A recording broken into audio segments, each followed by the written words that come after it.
Judge, Northern District of Georgia. All right. This is my judicial ID. Sure you are, ma'am. Hands on the vehicle, right now. There's no reason. I'm asking you to verify my picture.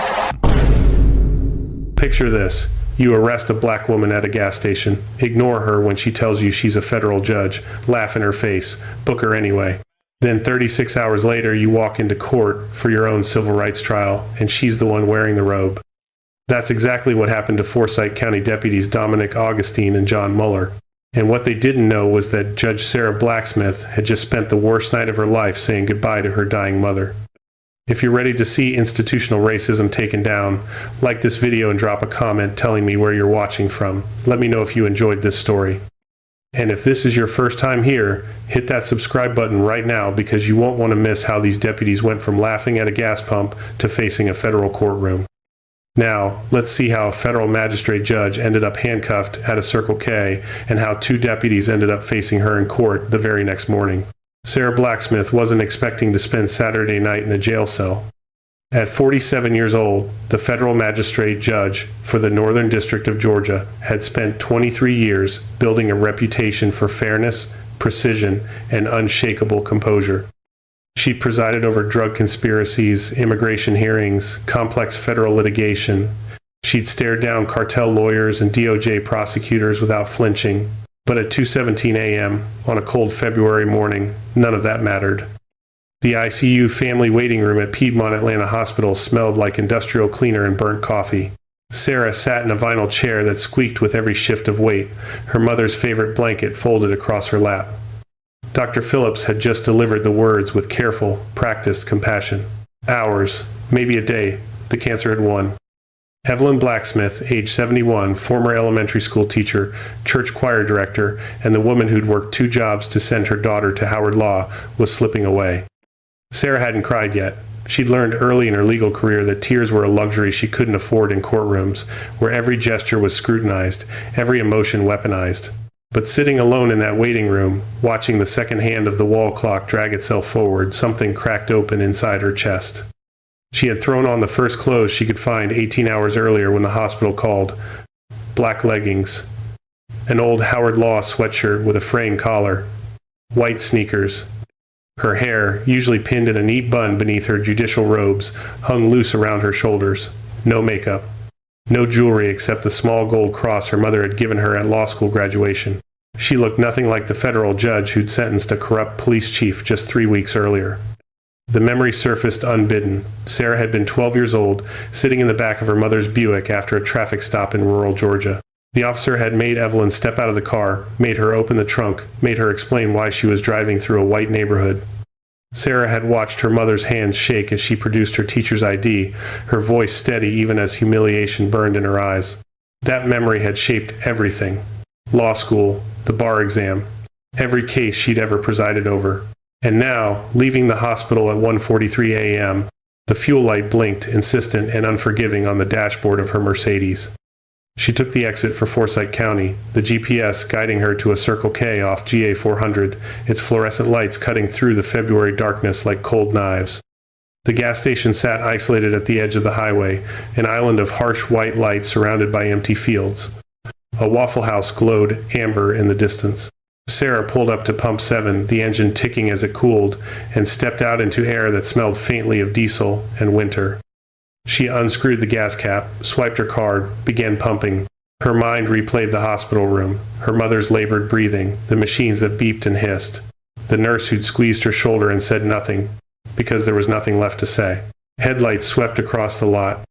Sarah glanced up. A patrol car circled slowly, deliberately, its movements predatory and assessing. It completed one full loop before pulling in behind her Mercedes, blocking her exit. 2 deputies stepped out. The first was tall, mid-40s, with a crew cut and a jaw that looked carved from stone. His nameplate read Augustine. The second was younger, softer around the middle, his hand resting on his belt near his taser. Mueller. Augustine approached with a flashlight, the beam lancing directly into Sarah's eyes. She raised a hand to shield her face. The pump clicked off behind her. Augustine stopped 3 feet away, his flashlight steady, his expression flat. Mueller flanked him to the right, silent and watchful. Sarah reached for her wallet, moving slowly, deliberately. She extracted her federal judicial credentials, the laminated card catching the fluorescent light, and held it up between two fingers. The credentials identified her clearly. Federal Magistrate Judge Sarah Blacksmith, Northern District of Georgia. Her voice was calm, measured, the same voice she used to swear in witnesses. Augustine's eyes flicked to the ID, then back to her face. Then he laughed.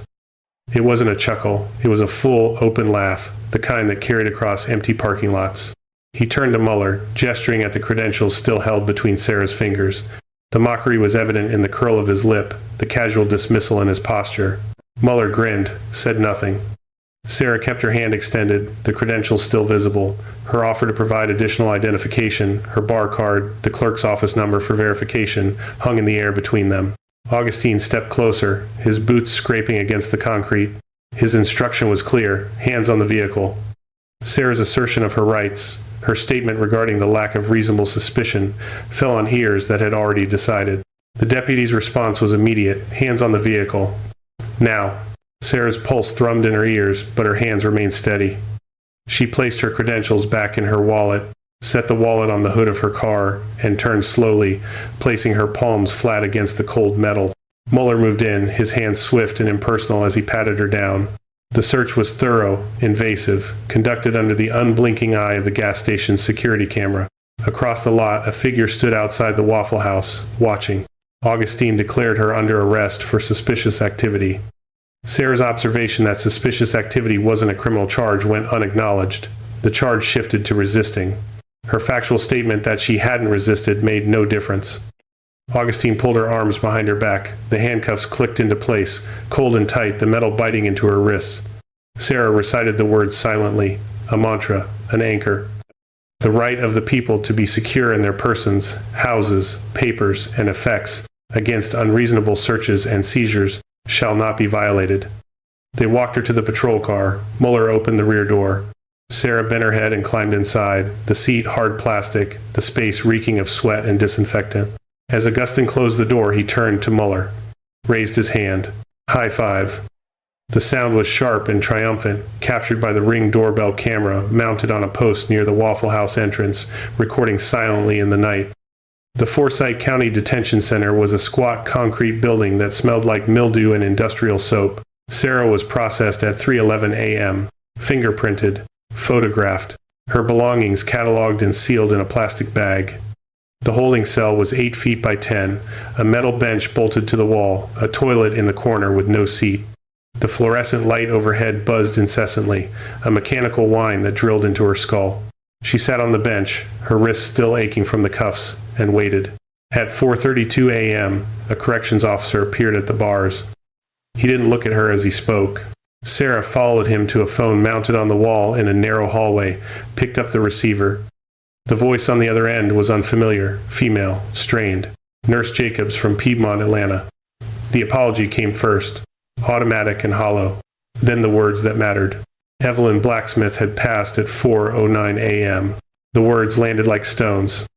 Sarah closed her eyes. The hallway tilted. She gripped the receiver until her knuckles went white. Her whispered thanks was barely audible. The call ended. The officer escorted her back to the cell. She sat on the bench and stared at the concrete floor, her mother's face vivid and unbearable behind her eyelids. At 6:15 a.m., a different officer arrived. Release paperwork. Credentials verified. No apology. No explanation. Sarah collected her belongings, signed the release form, and walked out into the gray pre-dawn light. Her car had been towed. The impound fee was $175, paid with the credit card she'd used to buy gas 7 hours earlier. She drove home in silence, the sunrise bleeding red and orange across the horizon, and collapsed onto her couch without undressing. Her phone buzzed at 9:43 a.m. Chief Judge Raymond Foster, Northern District of Georgia. The emergency was immediate. Judge Ellison had suffered a stroke. A civil rights case needed a presiding judge by Monday morning. Forsyth County Superior Court. Sarah was the only available magistrate. The case details were straightforward. Excessive force, wrongful arrest. The plaintiff was a young Somalian man. The defendants were 2 county deputies.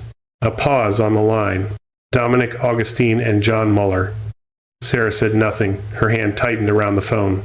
Foster's question hung in the air. Could she handle it? The answer came without hesitation, steady, unshakable. The same voice she'd used at the gas station, in the holding cell, on the phone with the nurse who told her that her mother was gone. She would handle it. Monday morning arrived cold and gray. Sarah entered the Forsyth County Superior Court through the judge's entrance at 7:45 a.m., her black robe pressed and immaculate, her hair pinned in its usual neat bun. The courthouse smelled like old wood and floor polish, the kind of building that had seen decades of justice attempted, delivered, or denied. The courtroom was packed, gallery seats filled with reporters, activists, community members. The case had drawn attention weeks before Sarah's involvement. Malik Fatah versus Deputies Augustine and Mueller. Excessive force, civil rights violations. The kind of case that made local news and sparked protests. Sarah took her seat behind the bench, arranged her files, and surveyed the room with the same measured composure she brought to every proceeding. The court reporter settled into position. The bailiff stood ready. At 8 o'clock, Sarah addressed the court on the record. Her disclosure was clear and procedural. 36 hours prior, she had been wrongfully arrested by the defendants in this case, Deputies Dominic Augustine and John Mueller, at a gas station in Forsyth County. The arrest had been without probable cause. She had been detained, booked, and released after verification of her judicial credentials. The courtroom erupted in murmurs. Reporters scribbled frantically. Activists leaned forward. Sarah continued without pause. She cited legal precedents establishing that personal experience with defendants did not automatically constitute bias requiring recusal. She referenced cases where judges had presided over matters involving individuals with whom they'd had prior negative interactions, provided the judge could maintain impartiality. She noted that her arrest, while relevant for disclosure, did not affect her ability to apply the law objectively to the evidence presented. She invited objections. Defense counsel was given the opportunity to move for recusal. The defense attorney, a thin man in an ill-fitting suit, rose slowly. His motion was predictable. Conflict of interest, appearance of impropriety, the usual arguments. Sarah denied the motion. Her reasoning was methodical, anchored in case law and procedural standards. The trial would proceed. At 8:15, the side door opened. Dominic Augustine and John Mueller entered the courtroom in their dress uniforms, medals polished, shoes gleaming. They walked with the confidence of men who'd faced administrative reviews before and emerged unscathed. Then they saw her. Augustine stopped mid-stride, his face drained of color, the ruddy complexion turning pale and waxy.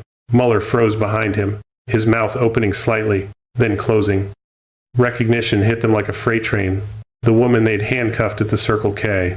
The woman they'd laughed at. The woman they'd booked on false charges while her mother died. She was wearing the robe. Sarah met their eyes with the same calm expression she'd worn when they'd shone the flashlight in her face. No anger, no satisfaction. Just the neutral, professional gaze of a federal magistrate prepared to do her job. The deputies took their seats at the defense table, their movements stiff and mechanical. Jury selection began. By 10:30, the jury was impaneled.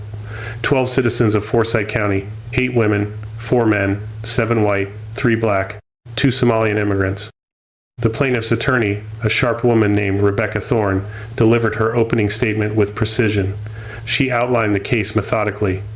March 15th of the previous year.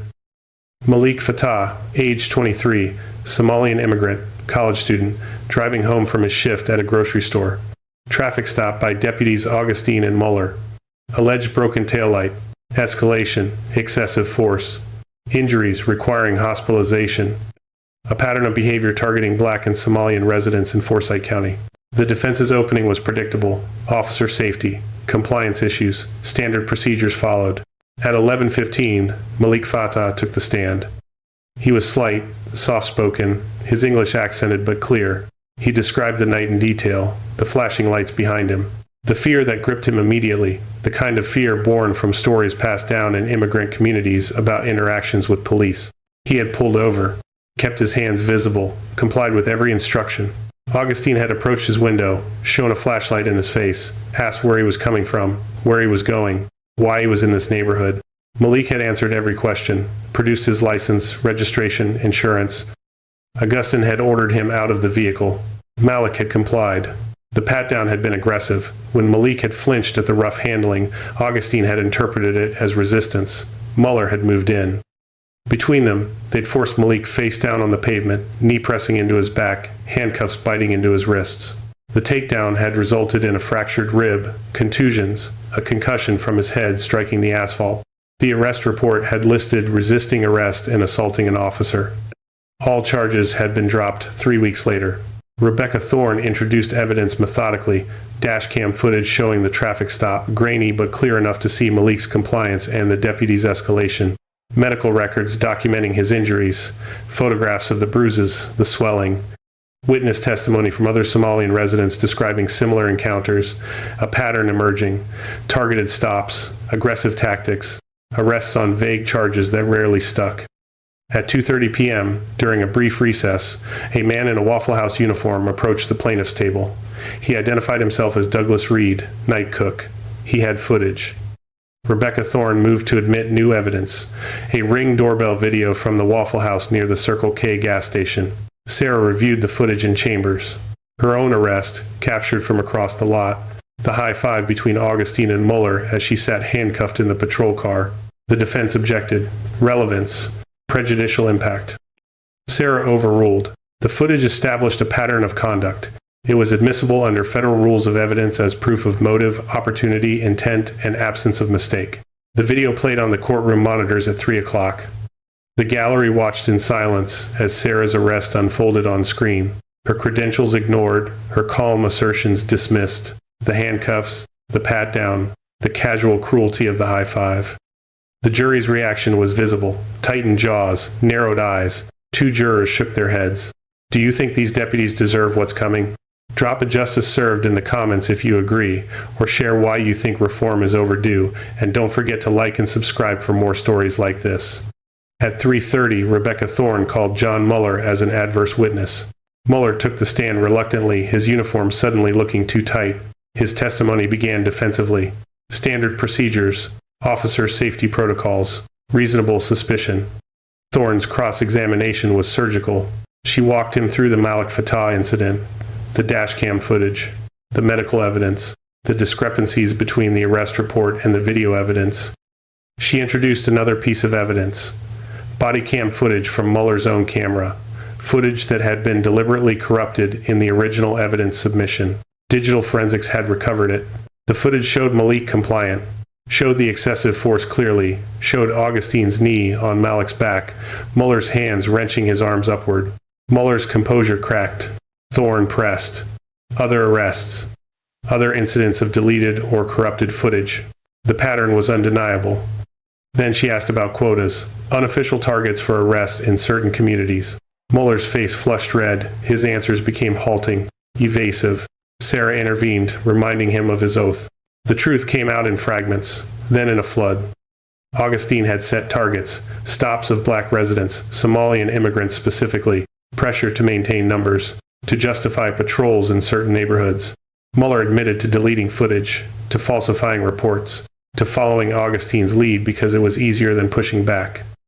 And then, in a moment that silenced the entire courtroom, he admitted to knowing who Sarah was when they arrested her, recognizing her credentials, making the arrest anyway because Augustine had laughed it off, because a black woman at a gas station at 2 a.m. couldn't possibly be a federal judge. Rebecca Thorne let the admission hang in the air. Then she asked one more question. Mueller's answer opened a door no one had anticipated. Augustine's father, former Sheriff Daniel Augustine, a name that meant something in Forsyth County, a legacy of law enforcement spanning 40 years, and a history of similar conduct. Mueller had heard the stories. An incident in 1978, a Somalian woman arrested on vague charges, held overnight. No formal charges filed. The woman's family had left the county shortly after. The connection crystallized. Sarah's grandmother, Amina Blacksmith, immigrant, wrongfully detained by Daniel Augustine. The event that had shaped Sarah's mother's distrust of law enforcement, that had driven Sarah toward the law. The courtroom erupted. Sarah gavelled for order, her voice cut through the chaos, steady and authoritative. She addressed the revelation on the record. The connection between Daniel Augustine's actions and Sarah's family history was disclosed. She ruled it irrelevant to the question of recusal. Her impartiality was based on her ability to apply the law to the evidence, not on personal history unrelated to the current case. The trial would continue, but something had shifted. The pattern wasn't just recent, it was generational, systemic. Augustine sat at the defense table, his face rigid, his hands clenched into fists. The chapter ended with Sarah recessing court for the day, her gaze steady on the deputies as they filed out. Augustine's testimony would come tomorrow. Tuesday morning began with a courtroom even more packed than the day before. Word of Mueller's confession and the generational connection had spread. Local news vans lined the street. Activists gathered on the courthouse steps. At 9 a.m., Dominic Augustine took the stand. He wore his uniform with rigid precision, every crease sharp, every metal aligned. His jaw was set, his eyes defiant. He had the bearing of a man who'd faced accusations before and weathered them through sheer force of will. His direct examination by defense counsel was predictable. Emphasis on officer safety, reasonable fear, split-second decisions, the difficulty of the job. At 10:15, Rebecca Thorne rose for cross-examination. Her approach was measured. She didn't rush. She built the foundation methodically. She walked Augustine through his training, his years on the force, his understanding of constitutional rights, Fourth Amendment protections, probable cause requirements. Augustine answered with practiced confidence. He knew the law. He'd followed it. Thorne introduced the dashcam footage again, played specific segments, asked Augustine to explain specific actions. His explanations grew more defensive, more circular. She introduced statistics, arrest rates in Forsyth County broken down by race and ethnicity. The numbers told a stark story. Black and Somalian residents were stopped at rates 4 times higher than white residents. Arrest rates were 6 times higher. Conviction rates were significantly lower, suggesting arrests without merit. Augustine dismissed the statistics. Correlations, population distribution, crime patterns. Thorne shifted tactics. She asked about Sarah's arrest, the credentials he'd seen, the dismissal of her identification, the high five captured on video. Augustine's confidence wavered. His answers became clipped, evasive. Thorne pressed. What was the legitimate basis for arresting a federal judge who'd identified herself and provided credentials? Augustine's response was telling. She'd matched the description. Suspicious activity, officer discretion. Thorne asked him to articulate the description. Augustine faltered. The description was vague. General, black woman, late at night, in that area. The implication was clear. Being black in Forsyth County at 2 a.m. was suspicious. Thorne pivoted to Malik Fatah, the traffic stop, the escalation. What made Malik suspicious beyond the alleged taillight? Augustine's answers grew more strained. Nervous behavior, failure to maintain eye contact, body language. Thorne played the dashcam footage again, slowed it down, pointed out Malik's compliance, his visible hands, his calm responses. She asked Augustine to explain the discrepancy. Augustine's facade began to crack. His voice rose. His gestures became more animated. Then Thorne asked the question directly. Was it department policy to target black and Somalian residents? Augustine's response was immediate, heated. Certain people didn't belong in Forsyth County, not unless they had a damn good reason to be there. The courtroom froze. Augustine seemed to realize what he'd said, attempted to walk it back, to clarify. But the words hung in the air, recorded by the court reporter, witnessed by the jury and the packed gallery. Rebecca Thorne thanked him for his honesty, sat down. The defense had no redirect that could undo that admission. At 11:30, Sarah made an unusual procedural decision. To ensure absolute fairness and eliminate any question of bias, she would temporarily step down from the bench. Senior Judge Thomas Brennan, called in from the Southern District, would preside over her testimony regarding her own arrest. The transition was seamless. Judge Brennan, 72, with 30 years on the federal bench, took his seat with practiced authority. Sarah was sworn in as a witness. Her testimony was factual, precise, devoid of emotion. She recounted the gas station stop, the display of her credentials, the dismissal of her identification, the arrest, the booking, the hours in the holding cell. She testified about the phone call, her mother's death while she was detained. The courtroom was silent. Defense counsel attempted cross-examination, suggested that her emotional state might have affected her perception of events, that grief might have colored her memory. Sarah's response was measured. Her credentials had been photographed during booking. The timestamps on the arrest record confirmed her timeline. The Ring doorbell footage corroborated her account. Her testimony was unshakable. Judge Brennan thanked her. She stepped down. He recessed court briefly, then Sarah resumed her position on the bench. The procedural dance was complete. Her testimony was on the record, overseen by a neutral party beyond reproach. Closing arguments began at 2 p.m. Rebecca Thorne's summation was powerful but controlled. She wove together the evidence, Malik's testimony, the medical records, the dash cam and body cam footage, the pattern of conduct, the statistical disparities, Mueller's confession, Augustine's damning admission. She emphasized the constitutional violations, Fourth Amendment protections against unreasonable search and seizure, 14th Amendment guarantees of equal protection. She reminded the jury that this wasn't just about Malik Fattah, it was about a system that had operated with impunity for generations. From Daniel Augustine's wrongful arrest of Sarah's grandmother to Dominic Augustine's arrest of Sarah herself, the pattern had to end. The defense's closing was weaker. Appeals to officer safety, the difficulty of making split-second decisions, the dangers of the job. But the evidence was overwhelming. The video footage, the confessions, the overt racism captured on the stand. At 3:45 p.m., Sarah gave the jury their instructions. She outlined the legal standards, the burden of proof, the elements of the civil rights claims. The jury retired to deliberate at 4:15 p.m.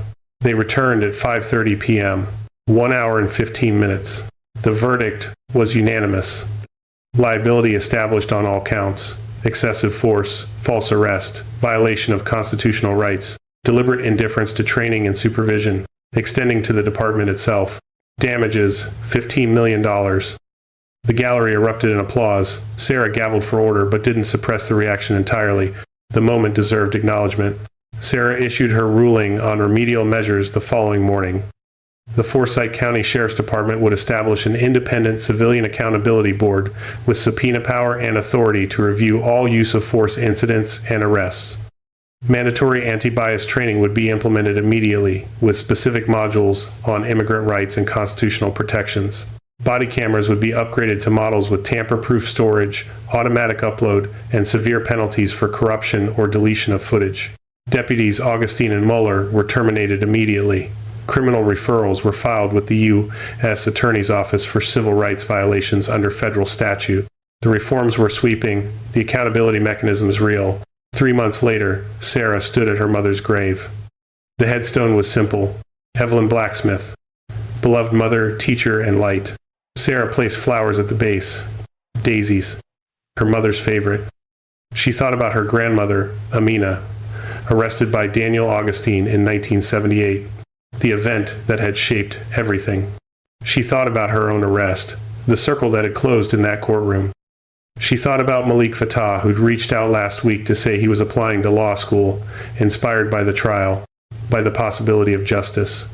John Mueller had resigned, moved to a different county, started working with a police reform nonprofit, teaching about the dangers of complicit silence.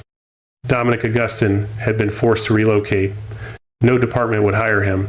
His father's legacy tarnished alongside his own. Forsyth County was changing, slowly, imperfectly, but changing.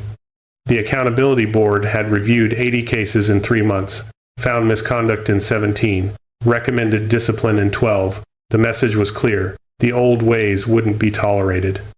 Sarah had accepted the chair position on the board, oversight in addition to her judicial duties.